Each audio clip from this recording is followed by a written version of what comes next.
Hi everyone, Emily here with Senior Helpers, and today we're joined with Ann Kent from Peas and Hoppiness. She is an expert with nutrition, and she will show us a thing or two about how to prepare zucchini today. So thanks for joining us, Ann. Yeah, thank you so much for having me.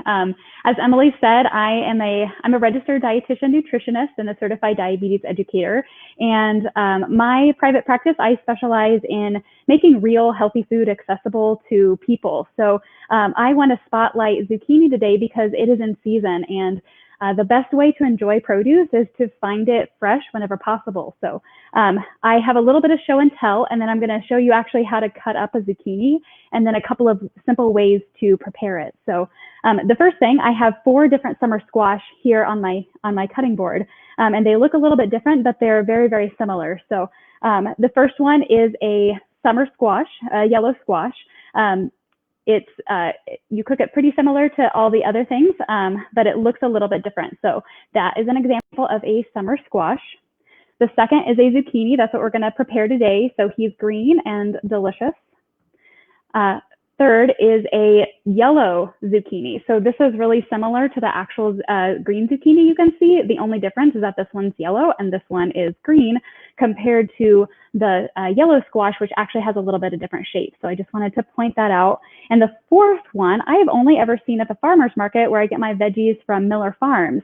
This is a patty pan squash, or sometimes called a flying saucer squash, and you can see why. But it cooks up exactly the same as a zucchini. The key is to just cut them in similar size pieces so that they cook evenly.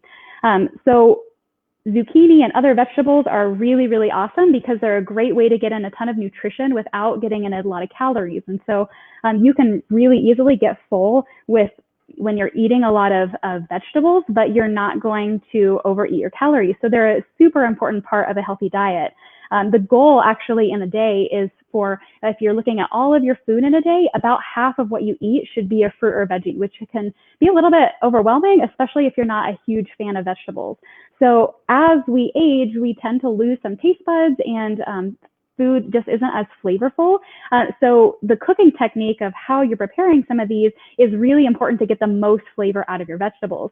So my recommendation is always to use high heat and a little bit of oil, and definitely seasoning when you're preparing your vegetables. So I'm going to show you how I would cut up a zucchini and saute it.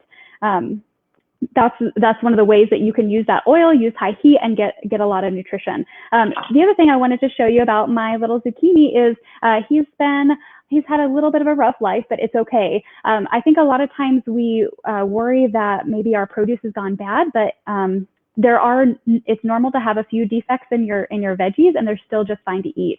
So even though you can see here that the skin has been just a little bit damaged just from bringing them home from the farmer's market, it's not a problem. So if you ever if you see any mold, or if you see any maybe discoloration like black spots or something, you can cut those off of the zucchini and discard them, but otherwise the rest of the zucchini should be fine to eat.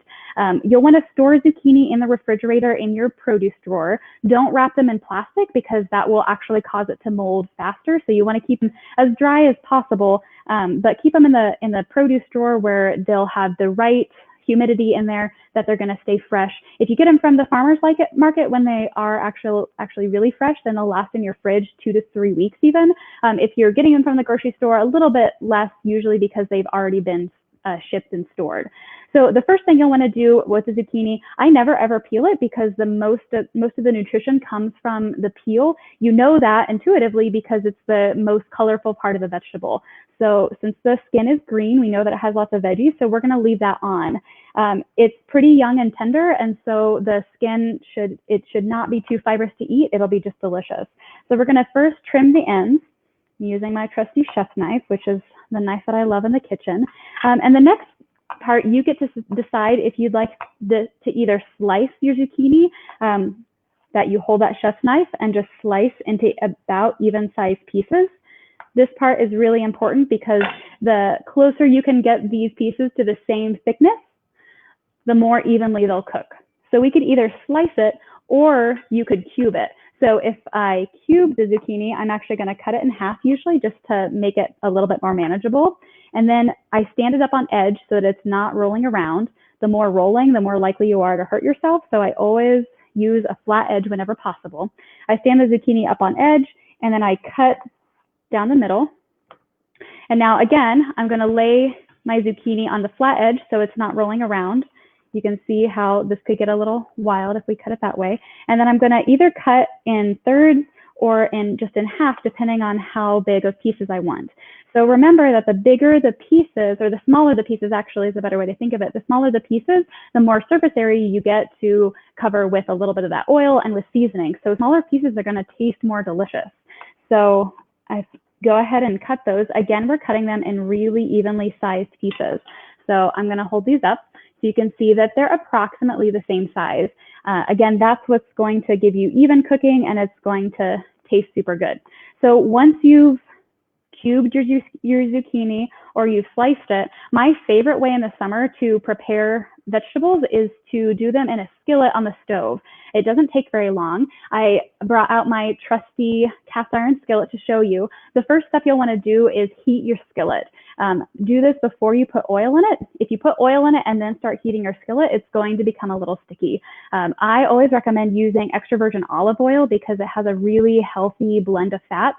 It's great for heart health, good for memory, good for your cholesterol levels. Your doctor will love it. So using oil is not necessarily an unhealthy thing to do, and it can actually give a lot of flavor to your vegetables because it's a flavor carrier for those other spices. So don't be afraid to use a little bit of oil. You don't have to just use the pan and do a fat-free vegetable. So use a little bit of olive oil. It'll taste better, you'll enjoy it, and you'll actually eat your vegetables, and you're getting that bonus of the healthy fats in there. So number one, heat your pan. Number two, pour your oil in there. Once it's hot, you can test that by spritzing just a little bit of water in, and it'll sizzle. Once it's hot, then you'll add your zucchini, and you'll saute 8 to 10 minutes. You'll know it's done. You'll stir it several times during that 8 to 10 minutes. You'll know it's done when the zucchini starts to turn a little bit brown and it's starting to become soft. I recommend to not overcook your vegetables because that's when they become mushy. So nobody wants dead vegetables. You want your veggies live and fresh and tasty. So make sure use high heat. That will give you good browning on the outside of your veggies, but it won't overcook them in the middle so that they become too mushy. Another way to cook vegetables, which I usually don't do in the summer, but I love to in the winter when it's colder outside, is I'll roast them in the oven. So you can really easily do a one-pan meal with this. You could throw your vegetables on one side and then throw a couple of chicken thighs or a pork chop on the other end. So adding a lean protein to that is a really good way to throw it in the oven, usually 400 degrees for 20 to 30 minutes, depending on what the vegetable and meat is, and you're done. The last thing to remember is that you definitely need to season your vegetables. One thing I find why most people don't love vegetables is because we make them a little bit too healthy. So vegetables they're grown naturally sodium free, which means that you need to add a little bit of salt and some other seasoning to your vegetables to give them some flavor. This is okay even if you're on a low sodium diet because your vegetables are coming to you sodium free. Most of the sodium in our diet comes from pre-processed foods. So think the canned soups or the canned vegetables or the chips when we're going out to eat. So if you're cooking vegetables from scratch and you're used to eating a lot of those other foods, your vegetables aren't going to taste very good unless you give them a little bit of flavor. So add a little bit of salt, but the other way to enjoy them without too much salt is to add some other spices. The easiest way to do this is to walk down the spice aisle and pick out a spice blend that looks good to you. So if you're having an Italian meal, you're having some spaghetti on the side, then choose an Italian seasoning, sprinkle that on with your little bit of salt, and saute those again 8 to 10 minutes, and you're done. If you would like some other tips or other ways to cook vegetables, I gave Emily a website that she can post that has a download for instructions of how to roast 24 different vegetables. So it gives you temperature and cooking time for those 24 different vegetables, tells you when they're in season, and it also gives you some seasonings to try on each of them. So I would recommend to start there. But if anybody is looking for any more recipes, I would love to connect with you. You're welcome to follow my Facebook page or connect with me on Instagram. And I'm always sharing new tips and tricks. So I think that's it. Any questions, Emily? Perfect. Thank you so much. We have not gotten any questions. And that was awesome. So now we all know how to cook our zucchini and, get those good nutrients from that. We're also going to add on Maddie Kent today. So hello, Maddie. Hello. How are you today? I'm doing great. How about you too? Good, good. Perfect. Yeah, so thanks so much, Anne. I'm going to take you off the screen now.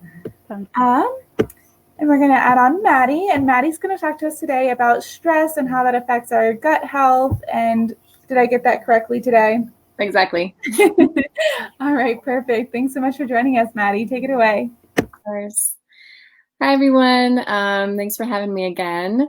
My name is Maddie Kent, and surprisingly not related to Ann Kent, but we both have found our passion with nutrition, so we doubled up today.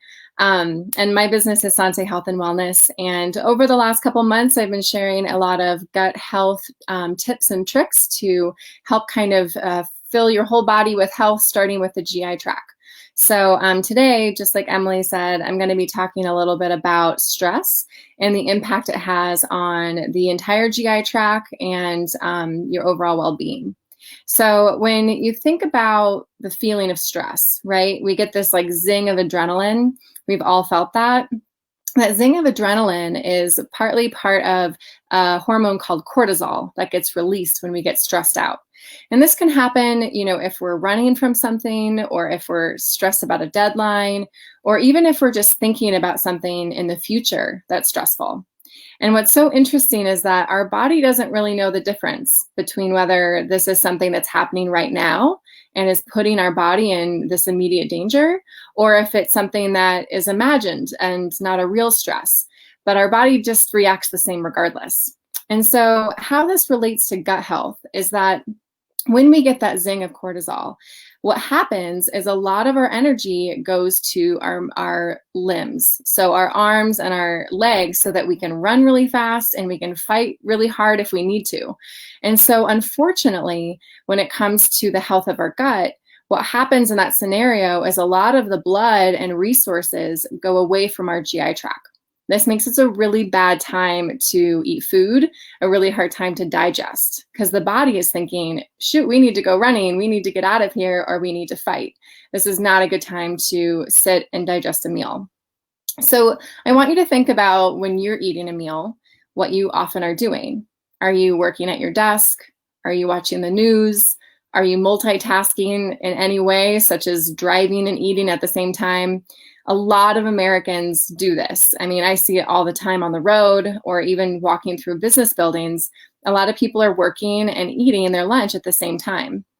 And what this is doing to our body is, even though we may not be feeling stressed out, our body is perceiving this a time that is not good for digesting. We are focused on other things that are requiring our attention, such as the red light, when to stop, or maybe we're writing an email, or even watching the news that can be really stressful for people. And so what I want to recommend is try just one meal this week, or all of them if you're really excited to, and try to put yourself in a state of complete ease before you start eating your meal. So maybe try not to multitask, maybe chat with a person that you're with. But try not to look at your phone, try not to watch the news, try not to do anything to stimulating to your nervous system. And what you'll actually find is that your body digests your food better and you absorb nutrients better. And so you may have experienced eating on the go and things might just rush right through you. Your body's saying this is not a good time to absorb nutrients, let's get this out of us. But what we really want is our body to have enough time to break down the food and move it through our GI tract slow enough that things can be absorbed from the GI tract. And so one way that you can put yourself into this more relaxed rest and digest type of mode before eating is there's a really simple breathing exercise. And it's you breathe in for 4 seconds, you hold your breath for 7, and then you exhale for 8. And if this seems too hard, or if you're not comfortable or safe to hold your breath for 7 seconds, that's totally okay. The really important thing here is that your exhale is longer than your inhale. So you could even inhale for 5 seconds and exhale for 6 seconds. And it does the same thing. It tells your body and your nervous system that you're safe and it's a good time to rest and absorb your nutrients from your meal. So that's one tip. And I also wanted to bring to light what cortisol, the stress hormone, can do to the integrity of our GI tract.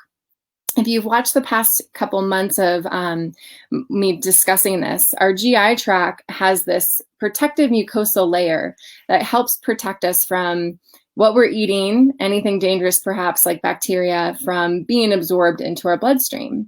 And so this integrity and the gut lining is super important. And you may have heard the term leaky gut, which means that that integrity is not there. One thing that a lot of people overlook is that the stress hormone cortisol has a role in causing problems and permeability in our GI tract. And so if you're someone that deals with chronic stress, maybe you have a really stressful job, or it's a really worrisome time for a lot of people, if you find yourself consistently feeling that zing of cortisol and perhaps not sleeping well, that could be an indication that you need to address that. Because having that cortisol high all the time can actually break down your ability to absorb foods and protect yourself from more dangerous pathogens.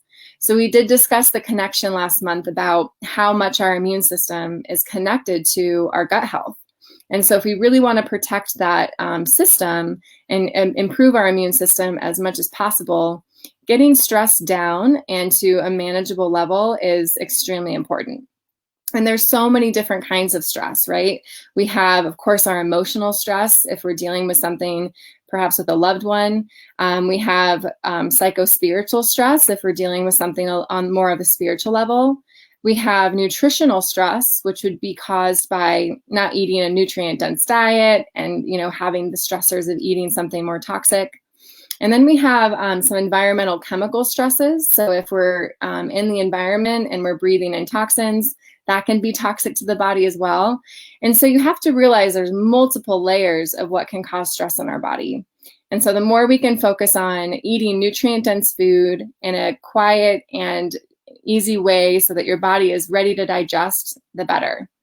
And so that's just a few clues. I hope you can try the breathing exercise of 4, 7, and 8 if possible. Or if anything, just try to take just a few moments before you start eating your meal and eat slowly. That helps too. So that's just a few tips and then we're finished. Awesome. Thank you. Oh, did you have more? Nope, that's all done.